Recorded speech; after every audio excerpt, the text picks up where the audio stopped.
These two eyes can only perceive that which is physical.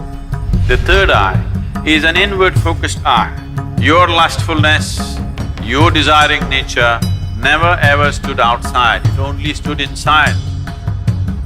Lust means it creates a sense of incompleteness within you and a longing for something.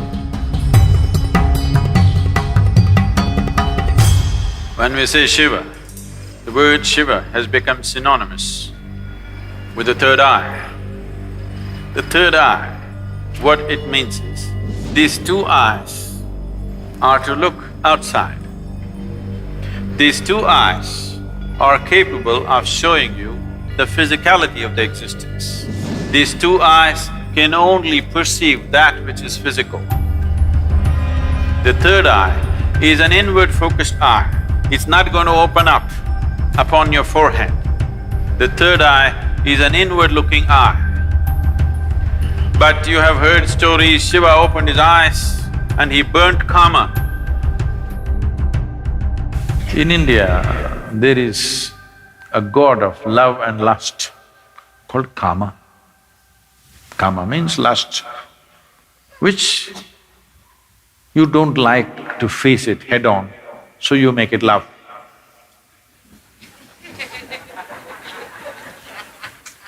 Because you need some aesthetic to it. So, he hides behind a tree and shoots an arrow at Shiva's heart. Tuck, it hits him and Shiva gets a little disturbed. Then he sees it's Kama. That is, it's his own lust coming up. Then he opened up his third eye, a fiery eye, and burnt Kama. He was hiding behind the tree, but he was burnt into ashes. Then Shiva took the ashes of this burnt Kama and smeared himself.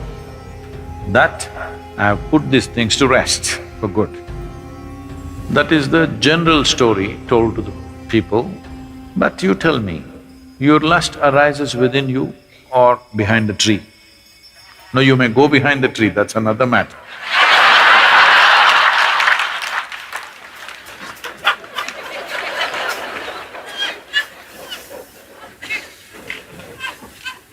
But where does it arise? Within you. Desire is not hanging outside. It is not because a beautiful woman or a beautiful man is sitting there, your desire comes. Because the desire, the karma is within you. So he opened his third eye and burned the karma within himself, not the one who is standing outside. Because he never ever stood outside. Please look at this and see. Your lustfulness, your desiring nature never ever stood outside, it only stood inside. So he opened his third eye, not this way, inward. Then he saw this lustfulness, which essentially means that some aspects are built into you which makes you feel incomplete. So you think you will find completion only by going towards something or somebody. Lust is not just about opposite sex, shopping is lust. Because you have to go towards something, only then life will be complete. Every desire is lust, because without that I cannot exist. I want that, because only when I have that, this will be complete. It may be a thing, it may be a position, it may be power, it may be sexuality, it doesn't matter what it is. Essentially, lust means it creates a sense of incompleteness within you and a longing for something that it makes you feel if you don't have that, you're not complete. So he decides to burn the karma within himself. He burned the karma and then instead of sweat, ash oozed out of the pores of his body. This is the yogic story. The common story told to the public is he was hiding behind the tree and he burnt him, opened his eyes and burnt him, and then he took that ash and smeared himself. The yogic dimension of the story is, karma arose within him, he opened his third eye, burnt him, and then ash slowly oozed out of his body, clearly showing him everything is laid to rest. Everything that you know as yourself should die. When I say death, it's not the physical death which is a problem. The question is losing everything that you know as myself right now, your personality, your identity.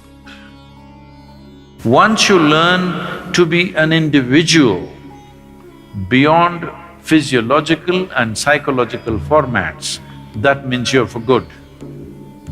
This is what living death means. So if you know how to be an individual still, without physiological and psychological format, you are a living death. If you are a living death, you are eternal in your existence. It is time that you become living death so that you live eternally.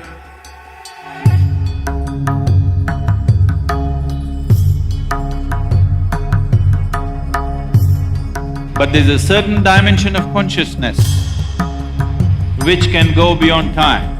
Yama came to claim his life. Markandeya, who knew the ways of life, just did one simple act. They say he continued to live as a 15-year-old because he came in touch with that dimension of consciousness which we refer to as Kala Bhairava.